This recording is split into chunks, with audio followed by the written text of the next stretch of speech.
पढ़ेंगे class 10th के विज्ञान को, जो 27 तारीख होने वाला पेपर है, उसमें केमिस्ट्री पढ़ेंगे जो 20 नंबर का पूछा जाएगा, जो बताया जाएगा एकदम 100 टू 100 है आपके लड़ने वाला 20 नंबर। ठीक है, तो इस चीज़ को जरूर देखेंगे, इस वीडियो को जरूर देखेंगे आप लोग परीक्षा जाने से पहले। परीक्षा करने से पहले 10th वाले बच्चे जितने भी हैं सभी लोग इस चीज़ को देखेंगे, जो देखेंगे इस वीडियो को जरूर शेयर करेंगे। ठीक है, तो देखेंगे सबसे पहले हम लोग चैप्टर वाइज, मतलब जल्दी से तुरंत तुरंत जितने भी इंपॉर्टेंट टॉपिक उसको हम कवर कर लेते हैं, देख लेते हैं क्या क्या है एकदम इंपॉर्टेंट चीज, उस चीज को देख कर हम लोग कवर कर लेते हैं। देखेंगे सबसे पहले हम लोग जब फर्स्ट पार्ट में चलते हैं, पहला चैप्टर में चलते हैं, तो हमसे आपसे पूछा जाता है कि अभिकारक उत्पाद क्या है, रासायनिक अभिक्रिया का परिभाषा दीजिए। रासायनिक केमिकल अभिक्रिया, रासायनिक अभिक्रिया, रासायनिक अभिक्रिया किसे कहते हैं, इसका परिभाषा पूछता है। और इसी में आपसे पूछता है क्या है कि अभिकारक क्या है, अभिकारक क्या है, और उसके बाद अभिकारक व उत्पाद, उत्पाद और अभिकारक क्या, इस चीज को पूछता है। ठीक है ना, ये बोर्ड में इसे पूछा जाता है। तो यार समझेंगे रासायनिक अभिक्रिया क्या है, तो वह प्रक्रिया जिसमें दो या दो से अधिक, वह प्रक्रिया जिसमें दो या दो से अधिक पदार्थ मिलकर एक नए पदार्थ का निर्माण करते हैं, एक नया पदार्थ का निर्माण करते हैं। ठीक है ना, एक नया पदार्थ मतलब नया पदार्थ बनाते हैं, वह प्रक्रिया क्या कहलाती है, तो रासायनिक अभिक्रिया कहलाती है। जिस प्रक्रिया के थ्रू दो या दो से अधिक पदार्थ मिलकर, ठीक ना, नया पदार्थ बनाएंगे, वे वह प्रक्रिया रासायनिक अभिक्रिया कहलाएगी। जैसे मान लेंगे आपके पास क्या है, रिएक्शन समझते चलते हैं हम लोग। ठीक है, जैसे मान लेंगे कि आपके पास क्या है कि आपके पास NaOH एक पदार्थ है, सोडियम हाइड्रोक्साइड, और एक आपके पास है अम्ल, मान लेंगे क्या है, तो HCl है, आपका HCl है, ये एक पदार्थ है और एक पदार्थ है, दोनों को जब आपस में मिलाएंगे तो ये बनाएंगे, नया पदार्थ बनाएंगे। कौन सा पदार्थ नया बनेगा आपका, तो NaCl और आपका जल बनेगा। तो ये जो प्रक्रिया है, जिस प्रक्रिया के थ्रू, ठीक है ना, जिस प्रक्रिया के द्वारा दो या दो से अधिक पदार्थ मिलकर नया पदार्थ बनाए हैं, यह प्रक्रिया ही रासायनिक अभिक्रिया है। बात को समझेंगे कि रासायनिक अभिक्रिया में जो पदार्थ आपस में मिलकर नया पदार्थ बनाता है वह आपका अभिकारक कहलाता है। जो पदार्थ मिलकर वे पदार्थ जो आपस में मिलकर नया पदार्थ बनाएंगे, वे क्या कहलाएंगे, अभिकारक कहलाएंगे। तो इसका मतलब ये अभिकारक है। और ये जो नया पदार्थ बनता है अभिक्रिया में जो नया पदार्थ बनता है वह आपका उत्पाद कहलाता है, वह आपका क्या कहलाता है, उत्पाद कहलाता है। ठीक है, उम्मीद कर रहा हूँ सभी लोग को अच्छी तरीके से समझ में आ रहा होगा। इसके बाद देखेंगे एक चीज इसमें कि रासायनिक समीकरण किसे कहते हैं। रासायनिक समीकरण क्या है, तो रासायनिक समीकरण का डिफिनेशन क्या है, जिस चीज को समझते हैं हम लोग। तो रासायनिक समीकरण क्या है, तो अगर किसी भी रासायनिक अभिक्रिया को, ठीक ना, उसमें प्रयुक्त पदार्थों के सूत्रों या संकेतों के द्वारा लेकर प्रदर्शित किया जाता है, तो वह आपका जो प्राप्त समीकरण वह आपका रासायनिक समीकरण कहलाता है। जैसे मान लेंगे कि यह सोडियम हाइड्रोक्साइड का फॉर्मूला NaOH और हाइड्रोक्लोरिक अम्ल का HCl हमने इसमें यूज किया, और यह NaCl का फॉर्मूला लेकर जो ये बनाया, तो ये जो समीकरण आएगा यह रासायनिक समीकरण कहलाएगा। तो ये तीनों बात आपको कन्फर्म हो गया, रासायनिक अभिक्रिया क्या, अभिकारक और उत्पाद क्या।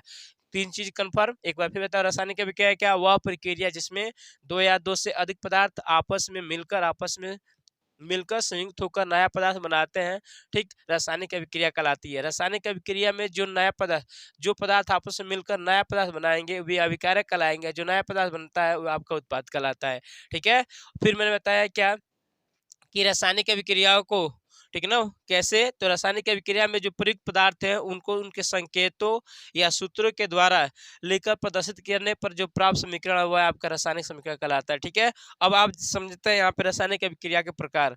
रासायनिक अभिक्रिया के प्रकार बहुत ही इंपॉर्टेंट चीज है, ये बहुत ही इंपॉर्टेंट है, बहुत बार बोर्ड में क्या किया गया, पूछा गया। रासायनिक अभिक्रिया के प्रकार, टाइप्स ऑफ केमिकल रिएक्शन। रासायनिक अभिक्रिया के प्रकार, टाइप्स ऑफ केमिकल रिएक्शन क्या है, बात को समझेंगे। रासायनिक अभिक्रिया के प्रकार, तो पहला इसमें है आपका संयोजन अभिक्रिया। कई बार आपसे पूछा गया है संयोजन अभिक्रिया कॉम्बिनेशन रिएक्शन, ये इसी को हम लोग संयोजन अभिक्रिया, इसी को योगात्मक अभिक्रिया के नाम से भी जानते हैं हम लोग, योगात्मक अभिक्रिया के नाम से भी जानते हैं। कई तरीके से इस चीज को पूछा गया, योगात्मक अभिक्रिया या संयोजन अभिक्रिया। देखेंगे क्या है संयोजन अभिक्रिया या योगात्मक अभिक्रिया, तो वह अभिक्रिया जिसमें दो या दो से अधिक पदार्थ मिलकर एकल पदार्थ का निर्माण करते हैं, वह अभिक्रिया जिसमें दो या दो से अधिक पदार्थ मिलकर एकल नए पदार्थ का निर्माण करते हैं। एकल मतलब केवल एक पदार्थ का निर्माण करते हैं। ठीक है, तो वैसे अभिक्रिया संयोजन अभिक्रिया कहलाती है, योगात्मक अभिक्रिया कहलाती है। ठीक है, जैसे मान लेंगे आपके पास क्या है, तो जैसे मान लेंगे क्या है, कार्बन डाइऑक्साइड है, इसको हम लोग ऑक्सीजन की उपस्थिति में डलाएंगे तो क्या प्राप्त होगा, आपका यहाँ पे गैस था, तो ये CO2 कार्बन डाइऑक्साइड मिला है आपका। तो ये जो अभिक्रिया है ये आपका कौन सा अभिक्रिया है, तो संयोजन अभिक्रिया क्यों? क्योंकि इसमें दो या दो से अधिक पदार्थ मिलकर केवल एक उत्पाद निर्माण किए हैं, तो इस अभिक्रिया को संयोजन अभिक्रिया कहता है। जब परीक्षा में आपसे पूछा जाएगा तो आपको एग्जाम्पल सही देना है, ठीक है। इसका डिफिनेशन और एग्जाम्पल दोनों एक साथ देना है। एक बार फिर बता दूं, क्या संयोजन अभिक्रिया किसे कहते हैं? उन्होंने क्या बताया? संयोजन नहीं होगा तुम्हें अभिक्रिया वह पदार्थ वह अभिक्रिया जिसमें दो या दो से अधिक पदार्थ मिलकर एकल नए पदार्थ का निर्माण करते हैं या एकल उत्पाद का निर्माण करते हैं, ठीक है, संयोजन ही अभिक्रिया कहलाती है। जैसे आपका ये है, ठीक है, जैसे मान लेंगे आपका हाइड्रोजन गैस है प्लस आपका Cl2 गैस है, ये दोनों मिलकर किसका निर्माण करेंगे? तो HCl गैस का एकल उत्पाद का निर्माण करेंगे, केवल एक उत्पाद का निर्माण करेंगे, ठीक है। तो ये अभिक्रिया संयोजन अभिक्रिया कहलाएगी, ठीक है। इस चीज को समझ रहे हैं आप लोग।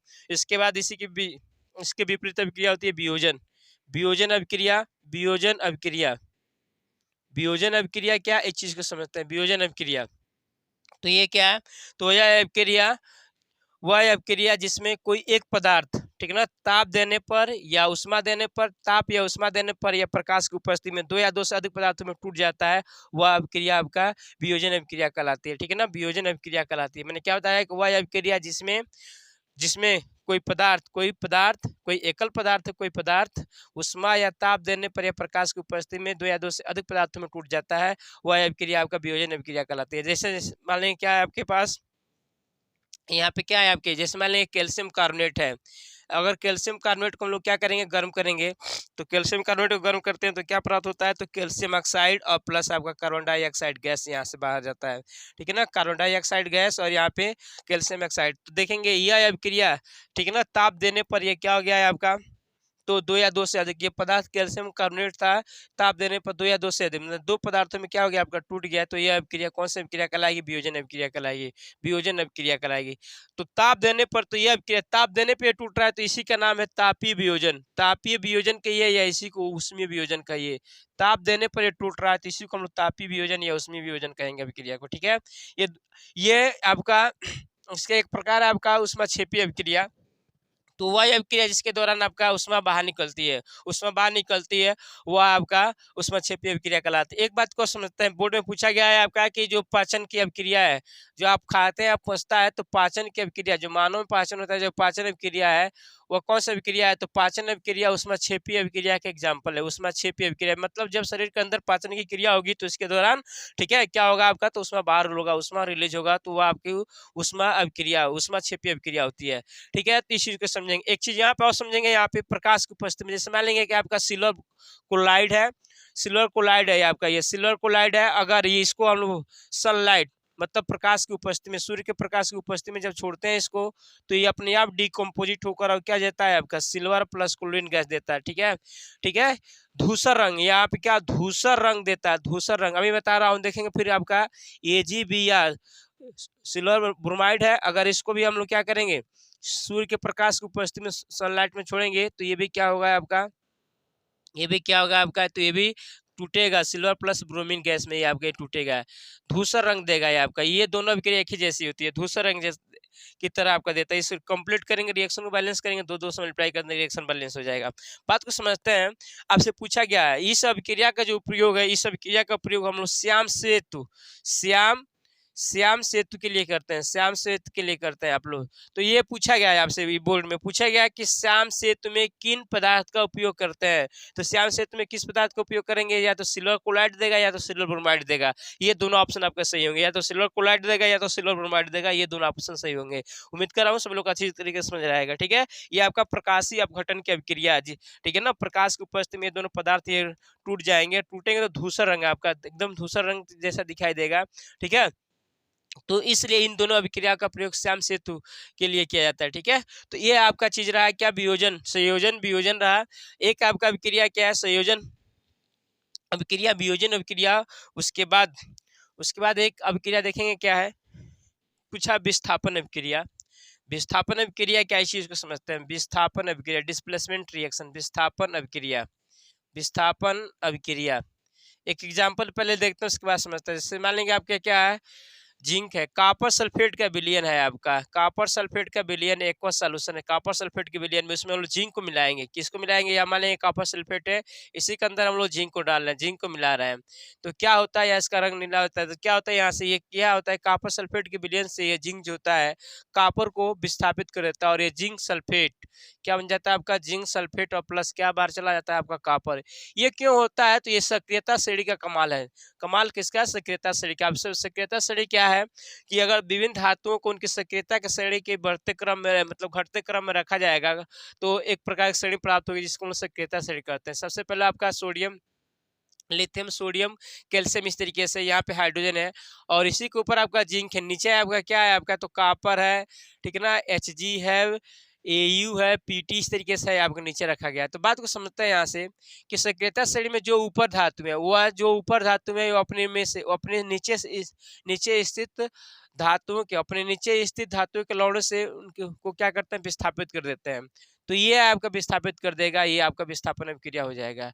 तो ये इसका है विस्थापन अभिक्रिया का एग्जाम्पल है। तो क्या है आपका? इस बात को समझते हैं क्या है, तो इस चीज को समझते हैं कि वह अभिक्रिया जिसमें कोई परमाणु या परमाणु समूह, ठीक है ना, कोई परमाणु या परमाणु समूह किसी यौगिक में उपस्थित परमाणु या परमाणु समूह को विस्थापित कर देता है, तो ऐसे अभिक्रिया कौन सी अभिक्रिया कहलाती है? तो विस्थापन अभिक्रिया कहलाती है। कैसे अभिक्रिया कहलाती है? तो विस्थापन अभिक्रिया। एक जो आपके लिए लिखा गया विस्थापन अभिक्रिया का एग्जाम्पल है, ठीक है। उम्मीद कर रहा हूँ सभी लोग को अच्छी तरीके से समझ में आ रहा होगा।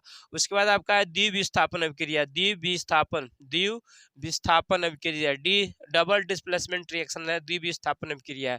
क्या है द्विविस्थापन अभिक्रिया? इस बात को समझेंगे। डबल डिस्प्लेसमेंट रिएक्शन द्विविस्थापन अभिक्रिया क्या है, इस चीज को समझते हैं। तो देखेंगे जरा बात को, पहले एग्जांपल लेकर उसके बाद समझते हैं। जैसे मान लेंगे कि आपका सोडियम सल्फेट है, और उसके बाद आपका इसका एक्वस विलयन है, और उसके बाद आपका यहाँ बेरिलियम क्लोराइड है। इसका भी हम लोग क्या, कौन सा सॉल्यूशन लिया? जलीय विलयन लिया है। जब इन दोनों को मिलाएंगे तो क्या हो जाता है? यहाँ से यहाँ NaCl है, और यहाँ पे बन जाता है क्या है आपका? Ba, और आपका Ba और SO4 बन जाता है। ये आपका अवक्षेप के रूप में मिलता है यहाँ से, ये भी आपका, ठीक है, ये आपका बन जाता है। तो इस चीज को समझेंगे, ये आपका बन जाता है, ठीक है। तो इस चीज को समझ लें हम लोग। तो देखेंगे ये इसमें क्या हुआ, अगर इसमें इसको तोड़ूंगा तो Na+2Na++ SO4 पे 2 नेगेटिव, इसका इसका आयन है, और यह जल विलयन जाएगा तो Ba2+ और प्लस आपका क्या मिल जाएगा? 2Cl negative. हुआ क्या है, तो इस अभिकारक में से ये Cl किसके पास चला गया? Na के पास, और ये कहाँ चला गया है? इस Ba2+ के पास चला गया है। मतलब कहने का मतलब क्या है कि वह अभिक्रिया जिसमें अभिकारकों के आयनों के मध्य विनिमय हो जाता है। अभिकारकों के आयनों के मध्य क्या, आयनों का परस्पर क्या होता है? विनिमय हो जाता है। अभिकारकों के आयनों के मध्य, ठीक है ना, अभिकारकों के आयनों के मध्य क्या हो जाता है? विनिमय हो जाता है। तो वह अभिक्रिया कौन सी अभिक्रिया कहलाती है? द्विविस्थापन अभिक्रिया कहलाती है। आपसे पहचानने को पूछता है कि बताइए कि निम्नलिखित में कौन सी अभिक्रिया द्विविस्थापन अभिक्रिया है। तो देखेंगे कि अगर इस तरीके से लिखा गया होगा, ये आयन यहाँ पे आ गया और ये चला गया यहाँ पे, मतलब अभिकारकों के आयनों का परस्पर क्या हो गया? विनिमय हो गया। तो यह अभिक्रिया कौन सी अभिक्रिया का हो जाएगी? तो द्विविस्थापन अभिक्रिया हो जाएगी। कौन सी अभिक्रिया हो जाएगी? डबल डिस्प्लेसमेंट द्विविस्थापन अभिक्रिया हो जाएगी, ठीक है। उम्मीद कर रहा हूँ कि सभी लोग को अच्छी तरीके से समझ रहा है, ठीक है ना। तो इस चीज को समझेंगे, और ये इसी को हम लोग अवक्षेपण भी कर सकते हैं कि वह इसके अंदर अवक्षेप बनता है। ये तीर का जो निशान लगा हुआ बताता है आपका क्या, कि अवक्षेप के बनने के बताता है। तो जब अवक्षेप बनेगा तो ये भी आपके अवक्षेपण की अभिक्रिया के अंदर आ जाएगी अभिक्रिया, ठीक है। तो इस चीज को समझेंगे तो ये अवक्षेपण की अभिक्रिया भी आ जाएगी। तो ये 3 चीजें रहा है आपका। रासायनिक अभिक्रिया किसे कहते हैं, अभिकारक क्या, उत्पाद क्या है, सारा चीज पूछा गया। उसके बाद आपका रासायनिक समीकरण क्या है, फिर संयोजन अभिक्रिया, उसी को योगात्मक अभिक्रिया भी कहते हैं, विस्थापन, द्विविस्थापन। उसके बाद आपका वियोजन में भी आपको वो धूसर वाला जो कैल्शियम सिल्वर ब्रोमाइड या सिल्वर क्लोराइड वाला जो पूछता है, बहुत बार पूछा गया है कि श्याम सेतु के लिए किस पदार्थ का उपयोग करते हैं, तो सिल्वर क्लोराइड, सिल्वर ब्रोमाइड। इस चीज को समझने का प्रयास करेंगे। आगे के देखेंगे आगे क्या बात है, आगे क्या है, इस चीज को समझेंगे। इसी के और उपचयन वह है आपका अपचयन अभिक्रिया, उपचयन व अपचयन अभिक्रिया। ये भी कई बार क्या किया गया, आपसे पूछा गया, ठीक है। तो उपचयन को हम लोग एक और नाम देते हैं ऑक्सीकरण। नाम क्या देते हैं? ऑक्सीकरण, ऑक्सीकरण व अपचयन अभिक्रिया। बात को समझेंगे, पहले हम लोग समझते हैं कि उपचयन मतलब ऑक्सीकरण क्या है। उपचयन की प्रक्रिया क्या है? उपचयन, उपचयन, उपचयन की प्रक्रिया क्या है, इस चीज को समझते हैं। उपचयन क्या है वो, या इसी को हम लोग बोलते हैं ऑक्सीकरण। उपचयन है या ऑक्सीकरण की प्रक्रिया क्या है, इस चीज को समझते हैं। ठीक है ना। उपचयन क्या है? तो वह अभिक्रिया जिसमें ऑक्सीजन, वह अभिक्रिया जिसमें किसी पदार्थ में ऑक्सीजन का संयोग होता है या पदार्थ में से ऑक्सीजन, पदार्थ में से हाइड्रोजन बाहर निकलता है। मतलब क्या? पदार्थ में वह अभिक्रिया जिसमें किसी पदार्थ में ऑक्सीजन का क्या होगा? ऑक्सीजन का संयोग होगा, ऑक्सीजन का संयोग होगा। या पदार्थ में से आपका हाइड्रोजन, हाइड्रोजन क्या होगा? आपका बाहर निकलेगा, हाइड्रोजन बाहर निकलेगा, ऑक्सीजन जिसमें जुड़ेगा या आपका हाइड्रोजन बाहर निकलेगा। ठीक है ना। वह अभिक्रिया जिसमें किसी पदार्थ में से, ठीक है ना, वह अभिक्रिया जिसमें किसी पदार्थ में ऑक्सीजन का संयोग होता है अथवा पदार्थ में से हाइड्रोजन का निष्कासन होता है, वह अभिक्रिया उपचयन या ऑक्सीकरण अभिक्रिया कहलाती है। फॉर एग्जाम्पल, या एग्जाम्पल इसका देख लेंगे, इसका एग्जाम्पल देखेंगे, बहुत ही अच्छा एग्जाम्पल आपके पास है। जैसे मान लेंगे कि आपके पास है, यहीं से आपका कॉपर और ऑक्सीजन है। जब कॉपर को ऑक्सीजन के साथ लाएंगे तो ये आपका CuO, क्यूप्रिक ऑक्साइड बनने वाला है। इस चीज को समझेंगे, 2 से मल्टीप्लाई कर देंगे तो पदार्थ में से ऑक्सीजन का संयोग हुआ, तो ये आपका एग्जाम्पल हो जाए क्या? पदार्थ में ऑक्सीजन का जो संयोग होगा तो ऑक्सीकरण क्या, ये इसी को हम लोग उपचयन अभिक्रिया कहेंगे। दूसरा हमने क्या बताया कि पदार्थ में से हाइड्रोजन को, पदार्थ में से क्या हो, तो पदार्थ में से क्या बताया गया है? तो मैग्नीज ऑक्साइड, पदार्थ में से हाइड्रोजन गैस का क्या हो? आपका निष्कासन हो, पदार्थ में से हाइड्रोजन गैस का निष्कासन हो। जैसे देखेंगे, आपका एक एग्जांपल आपके पास है, C6H5OH है आपका, ये आपका फिनाल, इसका नाम है आपका फिनाल। तो इसको हम लोग जब जिंक डस्ट के साथ अभिक्रिया कराते हैं, जिंक डस्ट के साथ अभिक्रिया कराते हैं, तो ये आपका C6H5, एक चीज आज समझेंगे, ये तो गलती है, तो मार देने उल्टा, दे देनी है, ठीक है, काट दिया राजू।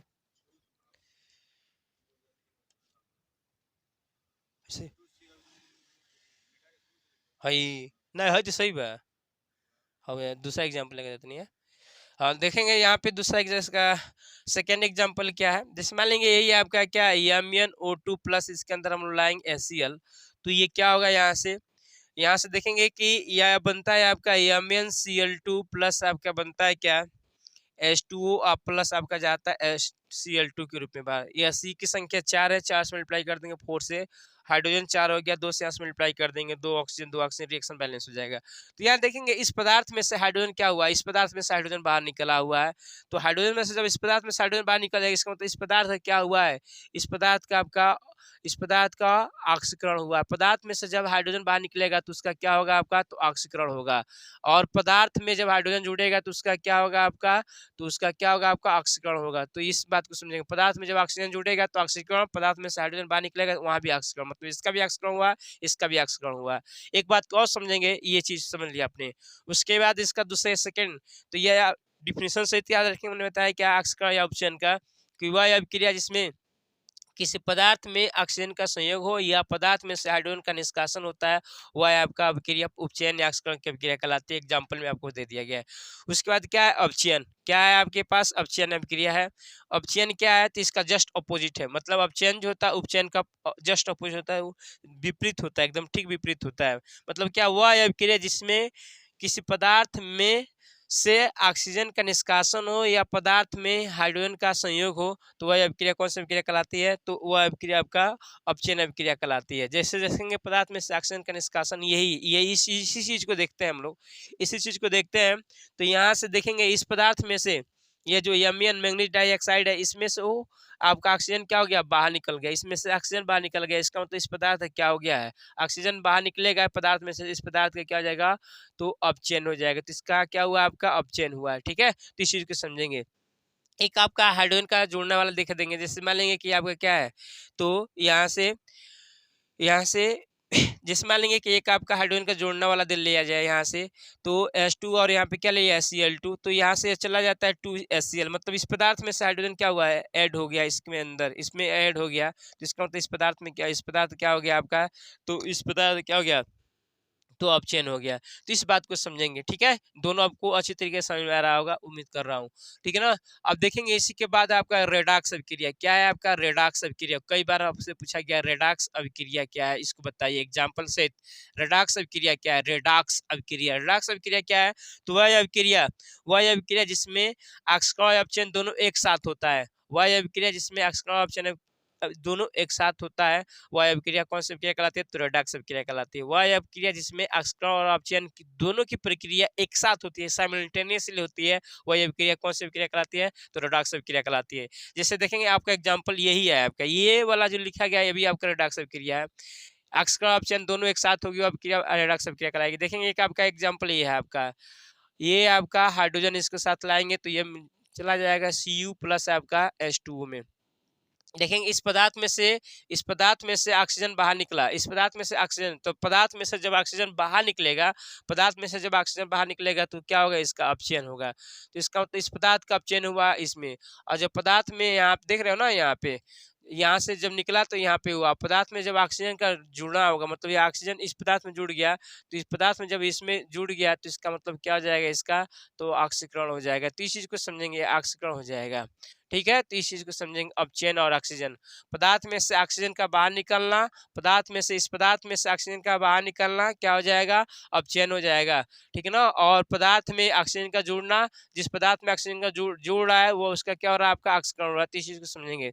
वही आपका यहाँ पे ये जो एग्जाम्पल दिया गया, ये भी जो अभिक्रिया है ऑक्सीकरण अपचयन की अभिक्रिया है।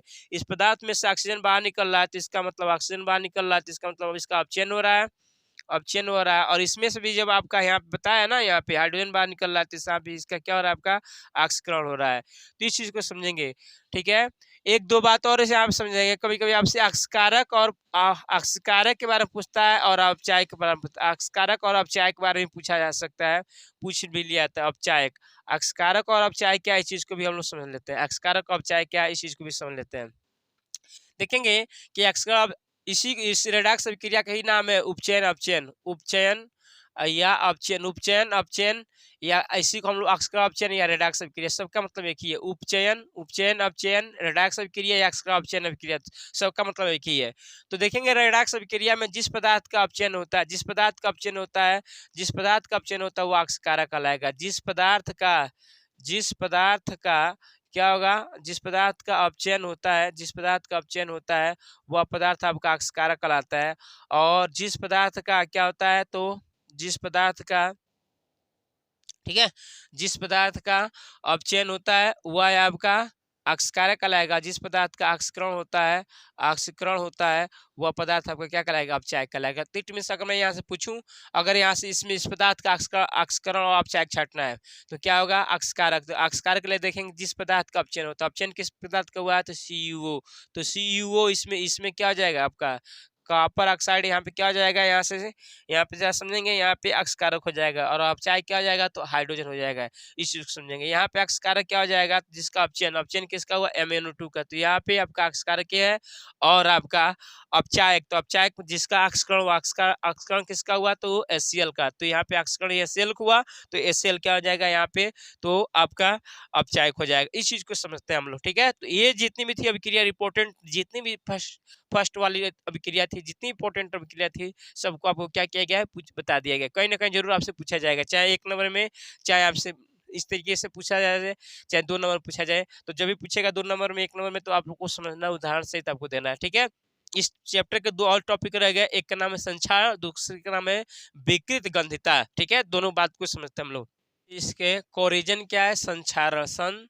संक्षारण, और एक आपका है विकृत गंधिता, दूसरा आपका क्या? विकृत गंधिता। ये दोनों चीज आपका रेंडिसिटी और आपका कोरिजन, दोनों चीज आपसे पूछा गया है। तो देखेंगे आपका संक्षारण क्या और विकृत गंधिता क्या है, दोनों चीजों को यहाँ पे समझ लेते हैं। पहले संक्षारण क्या है तो बात को समझते हैं। संक्षारण तो जब देखेंगे जितनी भी सक्रिय धातु है, जब सक्रिय धातु किसके संपर्क में? तो वायु या नमी, वायु या नमी या किसी अम्ल के संपर्क में आती है, ठीक है ना, वायु नमी या अम्ल के संपर्क में आती है तो उसका क्षय होना शुरू हो जाता है।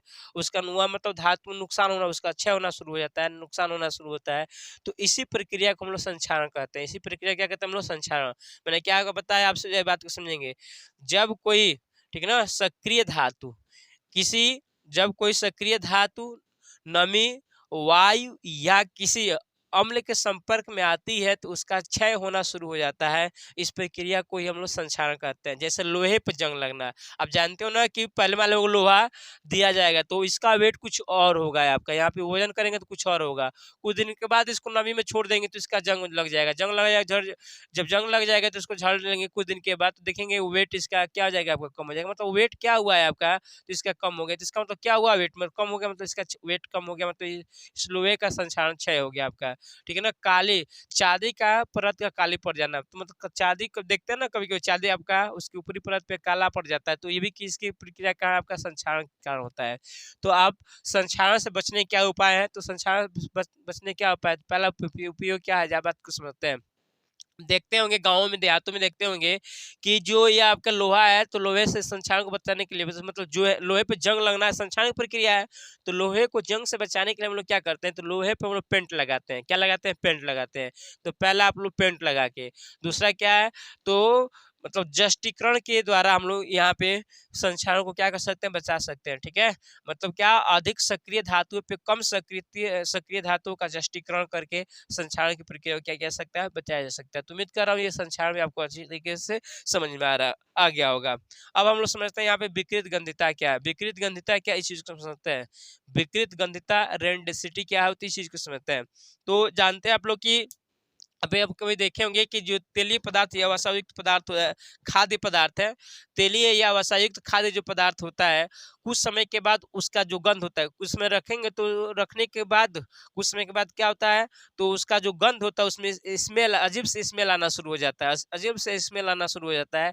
तो इसी उसके गंध देखेंगे, यहाँ नाम से पहले विकृत गंधिता, विकृत गंधिता मतलब गंध में विकृति, गंध में विकृति आ जाएगी, तो वही आपका विकृति गंधिता होगा। तो वह प्रक्रिया जिसके दौरान या वह प्रक्रिया जिसमें तेल या वसायुक्त खाद्य पदार्थ का गंध, ठीक है ना, मतलब क्या हो जाता है, खराब हो जाता है। वो पदार्थ, तेलीय पदार्थ क्या होता है, वसायुक्त पदार्थ खराब हो जाता है, जिसके कारण उसके गंध में परिवर्तन हो जाता है। तो वह प्रक्रिया क्या कहलाती है, आपकी विकृत गंधिता कहलाती है। बात समझे ना, मैंने क्या बताया कि वह प्रक्रिया जिसके दौरान तेलीय या वसायुक्त खाद्य पदार्थ के गंध, तेलीय या खाद्य तेलीय वसायुक्त खाद्य पदार्थ खराब हो जाता है, जिसके कारण उसके गंध में क्या हो जाता है, परिवर्तन हो जाता है। तो वह प्रक्रिया क्या कहलाती है, आपकी विकृत गंधिता, ठीक है ना। विकृत गंधिता के दौरान क्या हो जाएगा, इस प्रक्रिया के दौरान क्या होगा कि जो आपके खाद्य खाद्य पदार्थ है, कौन खाद्य पदार्थ, जो किससे बने होंगे, तो तेल से या आपका वसा से बने होंगे खाद्य पदार्थ। तो क्या होगा, तो कुछ समय के बाद इस ये क्या हो जाएगा, आपका खराब हो जाएगा। क्या हो जाएगा, आपका खराब हो जाएगा। खराब होगा तो क्या होगा, इसका गंध परिवर्तन हो जाएगा, इसके गंध में क्या हो जाएगा, आपका परिवर्तन हो जाएगा, अजीब सी स्मेलिंग आएगी, आपकी गंध में परिवर्तन हो जाएगा, ठीक है। तो यह प्रक्रिया ही, जिस प्रक्रिया के दौरान तेल या वसायुक्त खाद्य जो पदार्थ है खराब हो गया है, जिसके कारण से गंध में परिवर्तन हो गया है, यह प्रक्रिया क्या कहलाती है, आपकी विकृत गंधिता कहलाती है, विकृत गंधिता कहलाती है। आपने देखा होगा कि आलू जो चिप्स है, आलू के चिप्स आता है, आपके चिप्स है मार्केट में जो मिलता है, तो वहाँ पे देखते हैं थैली में खूब ज्यादा फुला कर रखा जाता है। तो क्या है इससे बचने के उपाय, तो बात को समझते हैं पहले, क्यों होता है प्रक्रिया, ये खराब खाना, तेल या वसायुक्त खाद्य पदार्थ क्यों खराब होता है, इस चीज को समझते हैं हम लोग पहले। तो यहाँ पे क्यों होता है, इस चीज को समझते हैं। तो जब ये तेल जो वसा युक्त या खाद्य या तेल खाद्य वाला जो वसा या तेल वाला जो खाद्य पदार्थ है, इसका ऑक्सीकरण हो जाता है। जब ऑक्सीकरण होगा तो जैसे इसका ऑक्सीकरण का मतलब क्या, उपचयन होता है। जब उपचयन होता है इसका, तो उपचयन के कारण ही यह खराब हो जाता है, ठीक है ना। तेल या वसा युक्त जो खाद्य पदार्थ है, जब इसका ऑक्सीकरण होता है, उपचयन होता है, तो उपचयन के ऑक्सीकरण कारण इसका ये खराब होता है, जिसके कारण से गंध में परिवर्तन होता है। तो देखेंगे ऑक्सीकरण या अगर तेल या वसा खाद्य वाले पदार्थ को, तेल या वसा से बने खाद्य पदार्थ को हम लोग क्या करते हैं, ऑक्सीकरण से बचा लेते हैं, ऑक्सीकरण से बचा लेते हैं, जिसका मतलब वो आपका खराब नहीं होता है। ठीक है, तो इसलिए आपके जो चिप्स आ रहे हैं, आलू आलू के जो चिप्स मिलता है आपको मार्केट में, या आप जानते हो कई बार ब्रांड दुकानों में मिलता है, तो वह खुला रहता है, तो खुला रहता है, उसमें क्या करते हैं हम लोग, उसमें से ऑक्सीजन गैस को निकाल कर, उस पैकेट में से ऑक्सीजन गैस को निकाल कर कम सक्रिय वाले गैस को, जैसे नाइट्रोजन गैस को क्या किया जाता है आपका, भर दिया जाता है। नाइट्रोजन गैस जब उसके अंदर रहता है, तो जिसके कारण हुआ है आपका, ठीक है ना, आलू का जो चिप्स है वो उसका ऑक्सीकरण नहीं हो पाता, जब ऑक्सीकरण नहीं हो पाएगा तो इसका मतलब वो लंबे समय तक आपका सही रहेगा। ठीक है, तो ये रहा है आपका टॉपिक पहला चैप्टर से। ठीक है ना, पहले चैप्टर से जितने भी इंपॉर्टेंट टॉपिक थे सारी चीज आपको क्या किया गया है, कवर करा दिया गया है। ठीक है, एक बार फिर बता दूं क्या क्या है। रासायनिक अभिक्रिया, विकारक उत्पाद, रासायनिक समीकरण, संयोजन अभिक्रिया, वियोजन अभिक्रिया, फिर वियोजन अभिक्रिया में प्रकाशीय वियोजन जो था बहुत ही इंपॉर्टेंट है, उसमें आपको श्वेत प्रकाश, श्वेत श्याम प्रकाश में जो बताया गया था वह बताया गया, सिल्वर क्लोराइड और सिल्वर ब्रोमाइड। उसके बाद आपका है यहाँ से, तो सेकेंड चैप्टर है आपका अम्ल और क्षार। तो अम्ल का डिफिनेशन क्या है, क्षार का डिफिनेशन क्या, पहले ये समझेंगे, अम्ल और आपका क्षार। ठीक है, क्षारक आपका यहाँ अम्ल और क्षारक क्या है, और यहाँ पे ये लवण है आपका, तीन चीज है आपका, अम्ल क्षारक और लवण। यहाँ से तो बात को समझते हैं आपका अम्ल क्षारक लवण, यहाँ से इसको समझते हैं हम लोग। अम्ल क्या है, तो आर्हेनियस के अनुसार अम्ल वे पदार्थ होते हैं जो जल में H+ आयन देते हैं। ठीक है, और क्षारक वे पदार्थ होते हैं जो जल में OH नेगेटिव आयन देते हैं। ठीक, बात को समझते हैं।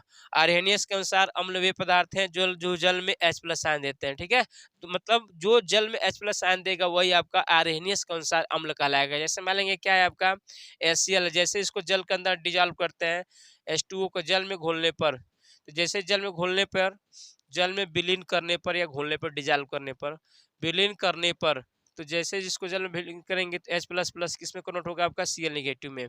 वैसे ही आपका H2SO4 है, इसको जैसे ही जल के अंदर घोलेंगे तो भी कन्वर्ट होगा H2H+ प्लस आपका SO4 2 नेगेटिव के अंदर।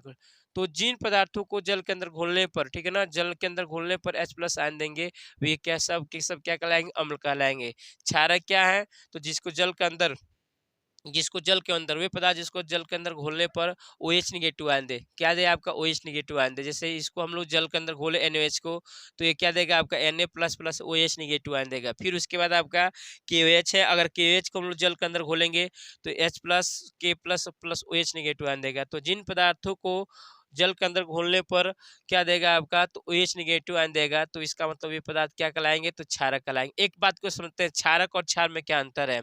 तो जब जैसे देखेंगे बात को समझेंगे, अगर ये ठोस अवस्था में, अगर ये पदार्थ जो पदार्थ OH नेगेटिव अंदर जल रहा है जल के अंदर, अगर ठोस अवस्था में तो वो क्षारक है। जैसे जल के अंदर घोल लेंगे, जल के अंदर इसका विलयन बना लेंगे, तो ये जो जलीय विलयन होगा, क्षार का जो जलीय विलयन होगा वही आपका क्या कहलाएगा, आपका क्षार कहलाएगा। ये दोनों में बेसिक डिफरेंस है, इस चीज को समझते हैं हम लोग। ठीक है, आगे की बात समझते हैं हम लोग। तो ये अम्ल और क्षारक हो गया। फिर उसके बाद समझेंगे लवण की बात करते हैं, लवण कैसे बनता है। तो ये इसमें से कोई अम्ल ले लिया और ये इसमें से क्षार ले लीजिए। मान लेंगे हमने अम्ल ले लिया HCl और क्षार ले लिया क्या, NaOH।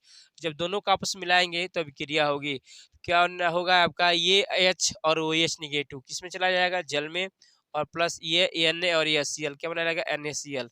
तो जब अम्ल और क्षार आपस में अभिक्रिया करती है तो लवण और जल बनाती है, क्या बनाती है, लवण और जल बनाती है। तो ऐसे आपका लवण प्राप्त होगा। हमने क्या होता है कि जब अम्ल व क्षार आपस में अभिक्रिया करता है तो लवण और जल बनाता है, लवण और क्या बनाता है, जल बनाता है। ठीक है ना, तो ये आपका लवण है, और ये आपका ये लवण ये साल्ट हो जाएगा। और ये जो अभिक्रिया है, यह अभिक्रिया उदासीनीकरण की अभिक्रिया कहलाती है, उदासीनीकरण की अभिक्रिया कहलाती है, न्यूट्रलाइजेशन रिएक्शन कहलाती है, उदासीनीकरण की अभिक्रिया कहलाती है, उदासीनीकरण की अभिक्रिया कहलाती है। इस चीज को समझेंगे, उदासीनीकरण की अभिक्रिया कहलाती है। मैंने क्या होता है कि जब अम्ल और क्षार आपस में अभिक्रिया करता है तो लवण और जल बनाता है, तो ये लवण हो गया। और यही अभिक्रिया कौन सी अभिक्रिया कहलाती है, तो उदासीनीकरण की अभिक्रिया कहलाती है। उम्मीद कर रहा हूँ सब लोग को अच्छी तरीके से समझ में आ रहा होगा। तो ये चीज को आपको समझेंगे, ठीक है। तो लवण भी कई प्रकार के होते हैं आपके, लवण भी कई प्रकार के होते हैं। एक साधारण लवण है आपका, एक आपका क्या है, साधारण लवण, अम्लीय लवण। बता दे रहा हूँ क्या डिफिनेशन। साधारण लवण क्या होगा कि जब प्रबल अम्ल, मतलब साधारण लवण क्या होगा कि वह लवण जिसको जल के अंदर घोलने पर न तो वह OH नेगेटिव आयन दे और न नेगेटिव H+ आयन दे। मतलब जैसे NaCl है, अगर इसको हम लोग किसके अंदर घोलेंगे, जल से, तो जल के अंदर घोलने से ये केवल क्या देगा, Na+ और Cl नेगेटिव देगा। इसके भी जल में जाने से न तो ये H+ देगा, न तो OH नेगेटिव आयन देगा। तो जो मतलब आपका जो आपका एक संयोजित धनायन और एक संयोजित ऋणायन से बने होंगे, यही आपकी साधारण लवण कहलाएंगे। ठीक है। अम्लीय लवण क्या होगा कि जिसमें H प्लस हो, जिसमें हाइड्रोजन हो, जिसको जल के अंदर घोलने पर H प्लस आयन देगा, मतलब वह लवण आपका अम्लीय लवण कहलाएगा। क्षारीय में क्या हो जाएगा, OH निगेटिव आयन देगा, वो आपका क्षारीय लवण हो जाएगा। ठीक है। उसके बाद आपका मिश्रित लवण होता है और उसके बाद एक आपका उपसंयोजक लवण होता है। तो इस चीज को समझेंगे। ठीक है। आगे की बात क्या है, बात को समझते हैं। तो ये है, इसके बाद हम लोग समझते हैं इसी के अंदर क्या, पीएच मान। पीएच मान क्या है, और ये बहुत ही बार पूछा गया, पीएच मान के दैनिक उपयोग में क्या उपयोगिता है पीएच वैल्यू में, तो इस चीज को समझते हैं हम लोग। ठीक है। पीएच मान, तो पीएच का फॉर्मूला क्या होता है, पीएच इक्वल टू क्या होता है आपका, पीएच मान क्या, पीएच वैल्यू। पीएच वैल्यू क्या, इसी को हाइड्रोजन आयन घातांक ही बोलते हैं, हाइड्रोजन आयन घातांक बोलते हैं। तो pH equal to hydrogen ion घातांक इक्वल टू क्या होता है, minus log of H plus ion concentration at base ten. ये आपका पीएच वैल्यू है, आपका ये फॉर्मूला है पीएच वैल्यू का। पीएच इक्वल टू क्या हो जाएगा, minus log of H plus ion at base ten. ठीक है ना। ये एच प्लस एच, ये आपका क्या है, एच एच प्लस एन क्या है आपका। तो ये जो एच प्लस आयन सांद्रण, इसी को हम लोग मोलर सांद्रता कहते हैं। इसी को क्या कहते हैं हम लोग, मोलर सांद्रता। ब्रैकेट वाली सांद्रता को क्या कहते हैं, मोलर सांद्रता। ये आपका मोलर सांद्रता है। मोलर सांद्रता मतलब ये मोलरता है, ये मोलरता है आपका। तो इसका डिफिनेशन क्या होगा कि हाइड्रोजन आयन सांद्रण का ऋणात्मक लवगणक आधार 10 पर क्या कहलाता है आपका, तो पीएच मान कहलाता है। एक बार डिफिनेशन समझेंगे। हाइड्रोजन आयन सांद्रण का ऋणात्मक लवगणक, हाइड्रोजन आयन साधारण का ऋणात्मक लवगणक किस आधार पे, तो आधार 10 पे क्या कहलाता है, तो पीएच मान वैल्यू, पीएच मान कहलाता है। तो ये समझेंगे, यह पीएच मान हो गया, पीएच वैल्यू हो गया। अब बात को समझते हैं, पीएच स्केल क्या है। पीएच स्केल, पीएच पैमाना क्या है, pH scale, pH scale, pH पैमाना क्या है। तो यदि हम लोग इस पीएच मान की संख्या जो होती है 0 से 14 तक, तो अगर हम लोग क्या क्या किसी भी विलयन की अम्लता या क्षारकता को 0 से 14 तक, 0 से 14 पीएच की वैल्यू तक क्या करते हैं, एक बढ़ते क्रम अरेंज करते हैं। तो अरेंज करने पर एक पैमाना बनता है जिसको हम लोग पीएच पैमाना कहते हैं, 0 से पैमाना कहते हैं। तो याद समझेंगे यहाँ से। तो अगर 0 से हम लोग क्या तक, किधर की ओर चलना, 14 तक चलना, यहाँ पे आपका 7 हो गया, इस तरीके से। तो जिस विलयन का पीएच मान 7 होता है, पीएच वैल्यू 7 होता है, वह विलयन आपका उदासीन होता है। वो क्या होगा, उदासीन होगा, उदासीन होगा, उदासीन, वह उदासीन होगा। जिस विलयन का पीएच मान आपका 7 से कम होगा, वह आपका अम्लीय होगा। कैसा होगा, आपका अम्लीय होगा। और जिस विलयन का पीएच मान आपके 7 से अधिक हो जाएगा, 7 से अधिक हो जाएगा, ग्रेटर देन हो जाएगा, वो आपका कैसा हो जाएगा, आपका क्षारीय हो जाएगा। मतलब 14 की तरफ, 7 से 14 की तरफ चलेंगे तो क्षारीय मिलेगा, 7 से इधर चलेंगे अम्लीय मिलेगा, और 7 पे अगर पीएच वैल्यू है तो वो उदासीन होगा, ना तो अम्लीय होगा ना तो आपका क्षारीय होगा। तो इस चीज को समझेंगे, पूछा भी गया है। आपसे पूछा गया बोर्ड में कि आपसे H2S का जलीय विलयन का पीएच मान कैसा होता है, कितना है, इसके जलीय विलयन का पीएच मान कितना होगा, 7 के बराबर होगा कि 7 से कम होगा, इस तरीके से पूछा गया। तो आप जानते हो ना, हाइड्रोजन सल्फाइड है, जिसको जल के अंदर घोलते हैं, जैसे जल के अंदर घोलेंगे तो H जाकर टूटेगा तो H प्लस आयन देगा, मतलब विलयन में H प्लस आयन देगा, तो यह अम्लीय हो जाएगा। जब अम्लीय हो जाएगा तो इसका मतलब 7 से इसका पीएच मान क्या हो जाएगा, आपका कम हो जाएगा। इस चीज को समझते हैं हम लोग। ठीक है। तो ये आपसे पूछा गया है कि H2S का जलीय जो विलयन होता है वह अम्लीय है कि, मतलब उसका पीएच मान कितना होता है। तो ये आप समझेंगे, इसका जलीय विलयन कैसा होगा, अम्लीय हो जाएगा। अम्लीय होगा तो इसका मतलब पीएच मान 7 से क्या हो जाएगा, आपका कम हो जाएगा। अब बात को समझते हैं। एक बार पूछा गया था क्या आपका कि, बात को समझते हैं इसका दैनिक उपयोग क्या है, समझेंगे आपको क्या है, इस चीज को समझेंगे हम लोग कि इसका दैनिक जो है, जैसे हम क्या मुख है, तो मुंह का जो पीएच मान होता है आपका, पीएच वैल्यू होती है 5.5 होती है। जब 5.5 से मुंह का पीएच मान 5.5 से क्या होता है, आपका कम हो जाता है। तो जब कम हो जाता है तो क्या होता है, बात को समझते हैं। कम क्यों हो जाएगा, बात को समझेंगे क्यों हो जाएगा। जब हम लोग खाते हैं, भोजन करते हैं, ठीक है ना, तो जब हम भोजन करते हैं तो हमारे मुंह के अंदर जो बैक्टीरिया होती हैं, जो मुंह के अंदर जो अवशेष बचे हुए भोजन खाद्य पदार्थ, वो उसको क्या करती है, वो जब सड़ता है तो उस बैक्टीरिया को अम्ल में खाकर क्या करती है, परिवर्तित करती है, जिसके कारण मुंह का पीएच मान 5 से कम हो जाता है। जब 5 से कम हो जाता है तो जो आपका दांत है, दांत तीत है, ये दांत आपका कैल्शियम फास्फेट से बना होता है, कैल्शियम फास्फेट से बना होता है। कैल्शियम फास्फेट एक जटिल लवण है आपका, एक आपका कॉम्प्लीमेंट, तो जटिल लवण है। यह आपका जल के अंदर अघुलनशील है। जल के अंदर क्या होगा, अघुलनशील है। जल के अंदर अघुलनशील है, जल में नहीं घुलेगा, आपका अविलय होगा आपका। ठीक है ना, ये जल में घुलना नहीं घुलता है। जो दाँत होता है कैल्शियम फास्फेट से बना होता है, और जो ये कठोर होता है, बहुत ही कठोर हार्ड होता है आपका कैल्शियम फास्फेट, जटिल होता है, कठोर होता है आपका, और ये जल के अंदर नहीं घुलता है, जल के अंदर नहीं घुलता है कैल्शियम फास्फेट जो दाँत है आपका, ठीक है। लेकिन जैसे मुँह का पीएच मान 5 से कम होगा, 5 से कम कैसे होगा? बताया, जब भोजन करेंगे तो बैक्टीरिया जो है, भोजन करेंगे तो भोजन करने के बाद मुँह के अंदर जो बैक्टीरिया है, जो दाँत के अंदर फँसी होगी होंगी सब, तो वो जब सड़ेंगे तो उसी को, उसी मतलब जो मुंह के अंदर भोजन बच गया होगा उसी भोजन को वो क्या करेगी बैक्टीरिया, तो खा के आपका पीएच मान में कन्वर्ट कर देगा, जिसके कारण आपके मुंह का पीएच मान 5 से कम होगा। जैसे 5 से कम होगा, तो जो ये दांत कैल्शियम फास्फेट का बना हुआ है, इसका धीरे धीरे क्षय होना शुरू हो जाएगा। तो इसलिए हम लोग जो दांत को साफ करने के लिए पेस्ट का प्रयोग करते हैं, तो वह पेस्ट जो होता है वो आपका क्षारी होता है। वह कैसा मिलता है? आपका क्षारी होता है, उसके अंदर आपका क्षार होता है। ये मतलब क्या? क्षार होता है। जब क्षार का प्रयोग करते हैं तो मतलब क्षार अम्ल के प्रभाव को क्षार ही नष्ट करता है, तो वो आपका नष्ट कर देता है यहाँ पे, ठीक है। तो इस चीज को समझेंगे, ठीक है। तो ये है आपका, ये चीज आपका, इस चीज को समझेंगे हमारे। और बहुत दैनिक जीवन में इसका पीएच मान का बहुत उपयोग है। जो वर्षा होता है, वर्षा वर्षा का जो है पीएच मान 5.5 होता है। जब 5.5 से कम होगा तो अम्लीय वर्षा होगा। जब अम्लीय वर्षा हो जाएगा तो इसका मतलब काफी जगह आपका नुकसान होगा, आपका बहुत ज्यादा नुकसान करेगा आपका, ठीक है ना।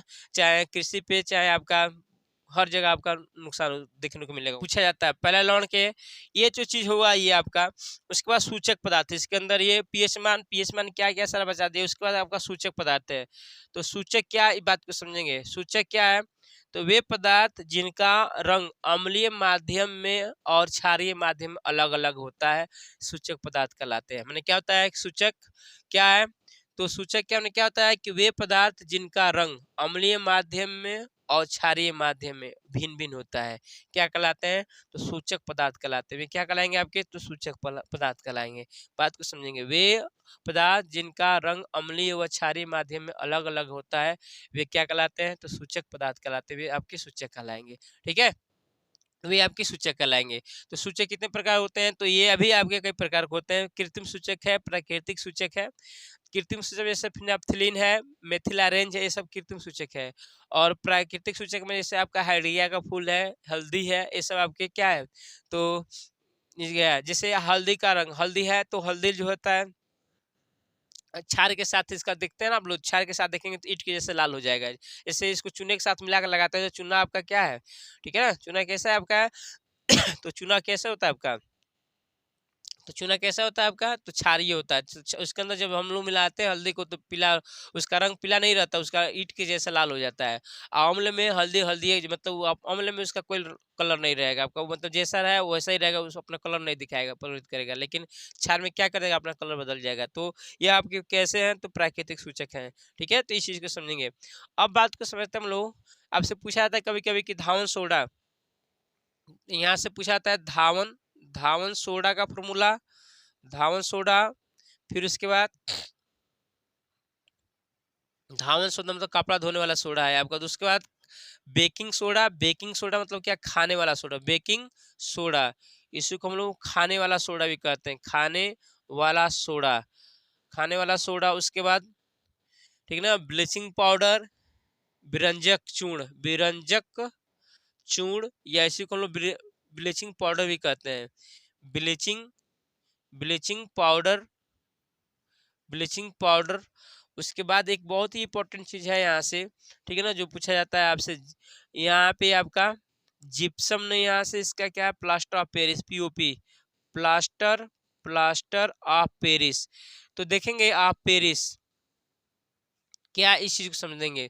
या इसका कभी कभी आपका रासायनिक नाम और आपका फॉर्मूला पूछता है। ये यहाँ भी आपका बेकिंग सोडा भी रासायनिक नाम, और ये व्यंजक कुछ चूर्ण में भी नाम इसका उपयोग पूछता है बनाने की विधि में। तो बात को समझते हैं। धावन सोडा, धोने वाला सोडा क्या है आपके पास? तो ये जो आपका सोडियम देखेंगे, सोडियम कार्बोनेट डेकाहाइड्रेट आपका क्या है? धावन सोडा है आपका, धावन धोने वाला सोडा है। ये आपका बेकिंग सोडा NaHCO3 या बेकिंग सोडा है। और यहाँ पे आपका विरंजक चूर्ण क्या होता है? Calcium oxychloride. और ये प्लास्टर ऑफ पेरिस क्या है? तो ये आपका, ये प्लास्टर ऑफ पेरिस, बात को समझते हैं। तो इसको बोलते हैं हम लोग प्लास्टर ऑफ पेरिस को CaSO4 और into half H2। Calcium sulphate hemihydrate, इसका नाम क्या है, कैल्शियम सल्फेट और हेमीहाइड्रेट। देखेंगे यह आपका सोडियम कार्बोनेट डेकाहाइड्रेट रासायनिक नाम। इसको ये धोने वाला सोडा है, इसको हम लोग वॉशिंग पाउडर बोलते हैं, धोने वाला सोडा। बेकिंग सोडा खाने वाला सोडा, ये क्या है आपका sodium bicarbonate, sodium hydrogen carbonate इसका नाम है, ठीक है ना। विरंजक चूर्ण, विरंजक मतलब ब्लीचिंग पाउडर क्या है आपके पास, तो कैल्शियम ऑक्सीक्लोराइड है। और प्लास्टर ऑफ पेरिस क्या है, कैल्शियम सल्फेट हेमीहाइड्रेट। अब बात को समझते हैं विरंजक चूर्ण और इसका उपयोग कैसे बनाया जाएगा। तो देखेंगे विरंजक चूर्ण कैसे बनता है आपका। तो यहाँ पे जब बुझा हुआ चूना क्या है, कैल्शियम हाइड्रोक्साइड में हम लोग क्लोरीन गैस को प्रोवाइड करते हैं। जब क्लोरीन गैस को इसको प्रोवाइड करते हैं तो क्या देने वाला होता है, यहाँ पे ये देता है CaOCl2 और प्लस आपका H2O क्या हो जाता है, यहाँ से बाहर हो जाता है। ये आपका कैल्शियम ऑक्सीक्लोराइड मिल जाता है आपका, ठीक है।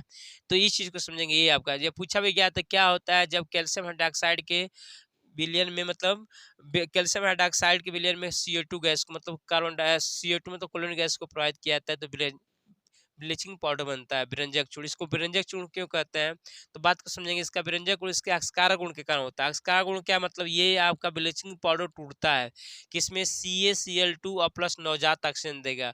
और यही जो नवजात ऑक्सीजन है किसी रंगीन पदार्थ पे लग जाएगा, किसी रंगीन पदार्थ पे अगर लगेगा तो इस रंगीन पदार्थ को क्या कर देगा, रंगहीन कर देगा। रंगीन पदार्थ क्या कर देगा, रंगहीन मतलब उसका कलर उड़ा देगा। तो इसी कारण इसका उड़ा देगा कलर, इसलिए इसको हम लोग विरंजक रंग चूर्ण भी कहते हैं। इस चीज को समझते हैं हम लोग, ठीक है।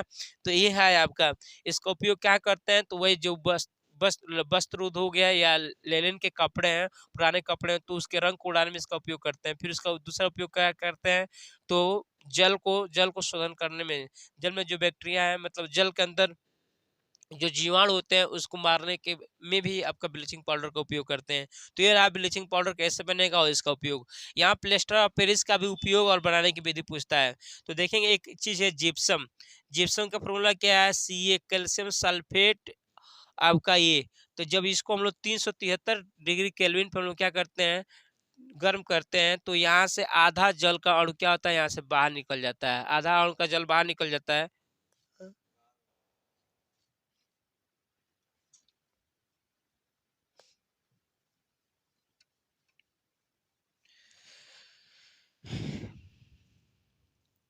देखेंगे बात को समझेंगे यहाँ से कि प्लास्टर ऑफ पेरिस कैसे बनता है, तो ये जिप्सम है। तो जब जब जिप्सम को हम लोग calcium sulphate into 2H2 hydrate position पर लगा हुआ है जिप्सम, इसका नाम है जिप्सम, ठीक है ना। तो इसको हम लोग 373 डिग्री सेंटीग्रेड पर क्या करते हैं, हम लोग डिग्री केल्विन पर गर्म करते हैं, तो क्या प्राप्त होता है, कैल्शियम सल्फेट हेमीहाइड्रेट।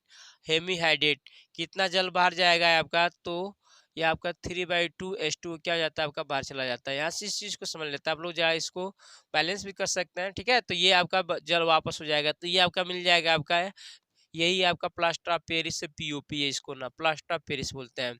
तो बनाने की विधि में कहता है कि प्लास्टर ऑफ पेरिस कैसे बनाएंगे और इसका दो उपयोग लिखिए।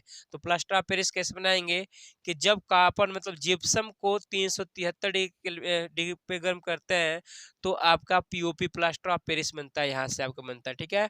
इसका उपयोग कहाँ करते हैं, तो टूटी हुई हड्डियां जो है उसको मरम्मत करने में इसका उपयोग करते हैं। फिर आप देखते हैं कि घरों के जो घर होता है, घरों के दीवारों पे उस पे, ठीक है ना, POP चढ़ाने में, प्लास्टर ऑफ पेरिस को मतलब चढ़ाने में इसका उपयोग करते हैं। तो ये इसका दो उपयोग हो गया, ठीक है। तो उम्मीद कर रहा हूँ कि जो भी बताया गया है सबको समझ में आ रहा होगा। ये जो तो है बहुत ही इंपॉर्टेंट है, इस चीज को पूछा जाएगा, ठीक। कुछ चीजों को और डिस्कस कर लेते हैं हम लोग। डिस्कस करेंगे क्या कि आप लोग, मैं बता दे रहा हूँ, जा जाके घर पढ़ लेंगे, एकदम फिक्स है कि आपको लड़ने वाला वो चीज होगा, ठीक है। एकदम एकदम फिक्स है कि आपका 20 में 20 नंबर आपसे वीडियो से मिलने वाला है। क्या चीज है, तो हम लोग आवर्त सारणी की बात तो अब कर लेते हैं। आवर्त सारणी में क्या क्या पूछा जाएगा, तो सबसे पहले आधुनिक आवर्त नियम क्या है, मतलब आवर्त नियम क्या है, आवर्त नियम, फिर उसके बाद आधुनिक आवर्त नियम, आधुनिक आवर्त नियम, ये भी आपसे पूछा गया आवर्त नियम, आधुनिक आवर्त नियम। आवर्त नियम क्या है, बात को समझते हैं। तो तत्वों के भौतिक तथा रासायनिक गुणधर्म, ये सब चीजें आवर्त सारणी में। आवर्त सारणी क्या है हमको उतना डिटेल में नहीं जानना है, केवल जो इससे प्रश्न पूछे जा रहे हैं उससे हम लोग बात करते हैं। तो आवर्त नियम, आधुनिक आवर्त नियम कई बार पूछा गया है आपके 2 नंबर में। एक एक 2 नंबर में। तो आवर्त नियम क्या है कि तत्वों के भौतिक तथा रासायनिक गुणधर्म, ठीक है ना, उनके परमाणु भारों का आवर्त फलन है। ये आपका मतलब क्या था आपका आवर्त नियम था। आधुनिक आवर्त नियम क्या हुआ, उसको मॉडिफाई करके दिया गया। इसमें देखा गया कि इसके आधार पर जो सारणी बनाई गई तो इसमें काफी दिक्कतें थी, काफी बुराइयां थी। इसको हटा कर फिर मेंडलीव की, मतलब ये मेंडलीव नहीं दिया था, फिर मेंडलीव की आधुनिक आवर्त नियम दिया। तो क्या था वो आपका कि तत्वों के जो भौतिक और रासायनिक गुणधर्म होते हैं, परमाणु क्रमांकों के आवर्ती फलन होते हैं, यहाँ पे दिया गया है।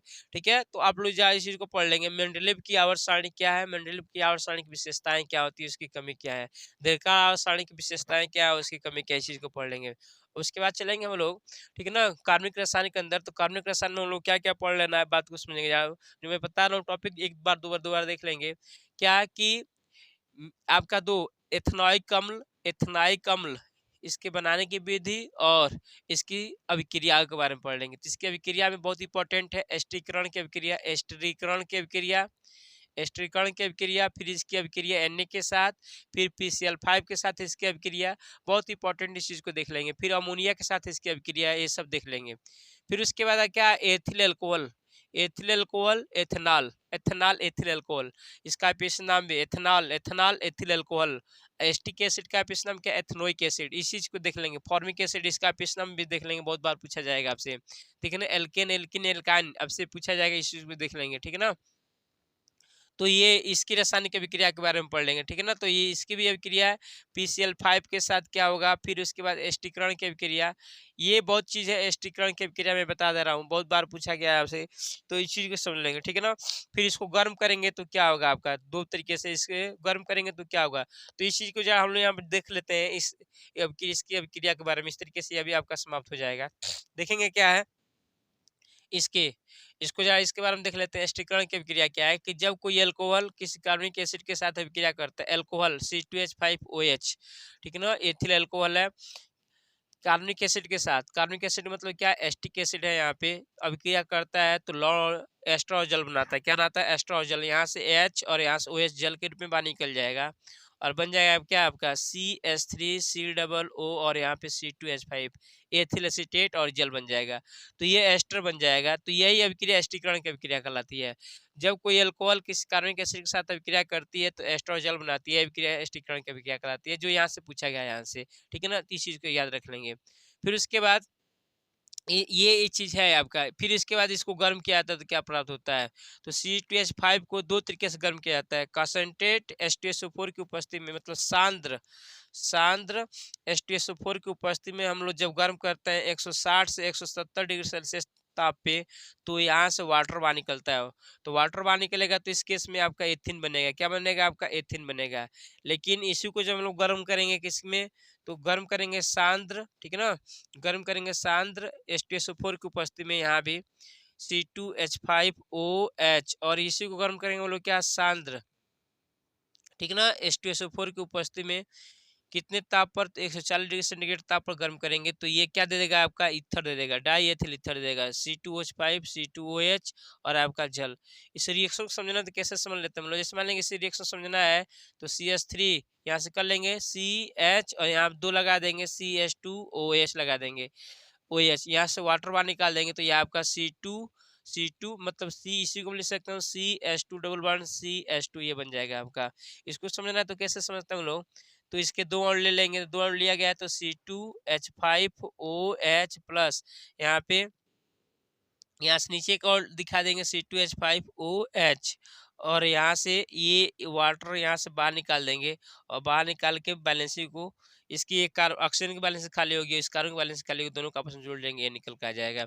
तो उम्मीद करता हूँ कि इस तरीके समझेंगे। इसकी एक अभिक्रिया बहुत फेमस है आपका, सीमेंट अभिक्रिया। कई बार पूछा गया सीमेंट अभिक्रिया क्या है, तो क्या है सीमेंट अभिक्रिया, तीस चीज को समझ लेते हैं कि जब इस एस्टिक एसिड की अभिक्रिया हाइड्रोजोइक अम्ल के साथ कराते हैं तो प्राथमिक एमीन प्राप्त होता है। प्राथमिक एमीन का मतलब क्या है, CH3 और आपका मिल जाएगा, आपका NH2 मिल जाएगा। फिर क्या, कार्बन डाइऑक्साइड गैस बाहर जाता है, फिर आपका क्या जाता है, N2 गैस बाहर जाता है, ठीक है ना। तो इस चीज को समझेंगे। जब कार्बोक्सिलिक एसिड की अभिक्रिया इस एस्टिक एसिड की अभिक्रिया हाइड्रोजोइक अम्ल के साथ कराते हैं, N3H हाइड्रोजोइक अम्ल के साथ कराते हैं तो प्राथमिक एमीन प्राप्त होता है। तो यहाँ पे मेथिल एमीन मिलेगा, इसका नाम मेथिल एमीन है, मेथिल एमीन प्राप्त होता है। और क्या प्राप्त होता है, कार्बन डाइऑक्साइड गैस मिलेगा और आपका N2 गैस मिलेगा, ठीक है ना। तो यही अभिक्रिया कौन सी अभिक्रिया कहलाती है, तो इस चीज को समझेंगे, सीमेंट अभिक्रिया कहलाती है। तो उम्मीद कर रहा हूँ कि जो भी बताया गया इस चीज को समझ रहे हैं आप लोग, ठीक है। तो ये जो था, ये एक चीज और इसमें आईपीएससी नाम में, आईपीएससी नाम में क्या क्या पूछा सकता है आपका, पहले तो एसिटिक एसिटिक एसिड का नाम आईपीएससी नाम, तो एथ दो नाम है इसका, ethanoic acid, ethanoic acid, ethanoic acid. इसका आईपीएससी नाम पूछा जाता है एथेनॉल, क्या होता है आपका एथेनॉल, ठीक है। फिर आपका फॉर्मिक एसिड का आईपीएससी नाम पूछा जाता है फॉर्मिक एसिड, तो फॉर्मिक एसिड का नाम होता है मेथनोइक एसिड, क्या नाम होता है आपका, मेथनोइक एसिड, मेथनोइक एसिड। फिर उसके बाद एल्डिहाइड, फार्मेल्डिहाइड का नाम पूछता है, या फॉर्मेल्डिहाइड इसका एपिस नाम, तो मेथेनल, क्या नाम इसका नाम है, मेथेनल अल, मेथेनल अल, CH होता है तो मेथेनल, ठीक है। तो फिर उसके बाद एस्टल्डिहाइड का नाम, एस्टल्डिहाइड का नाम पूछा जा सकता है, तो एक दो दो कार्बन है तो एथेनल, एथेनल एथेनल हो जाएगा, ठीक है। तो ये उम्मीद कर रहा हूँ कि जो भी बताया जाएगा, बताया जा रहा है उस चीज को आप लोग को समझ में आ रहा होगा, और आप लोग इसको देख के जरूर जाएंगे वीडियो को, ठीक है। तो इसमें आपका फिक्स है कि 20 नंबर आप लोग लड़ने वाला, 20 नंबर जरूर मिलेगा आपका। एक बात और हो गया आपका कि यहाँ आपका धातु और अधातु, उसके बाद उसमें आप भर्जन स्थापन प्रकरण को पढ़ लेंगे आप लोग, ठीक है ना। भर्जन स्थापन प्रकरण और अयस्क के सांद्रण क्या क्या है, कैसे करते हैं, ठीक है ना, अयस्क क्या है, और इस चीज को सब लोग जान लेंगे, ठीक है। पढ़ लेंगे जरा, एक दो लाइन जरूर आपका, इतने ही बताया कि इसमें आपका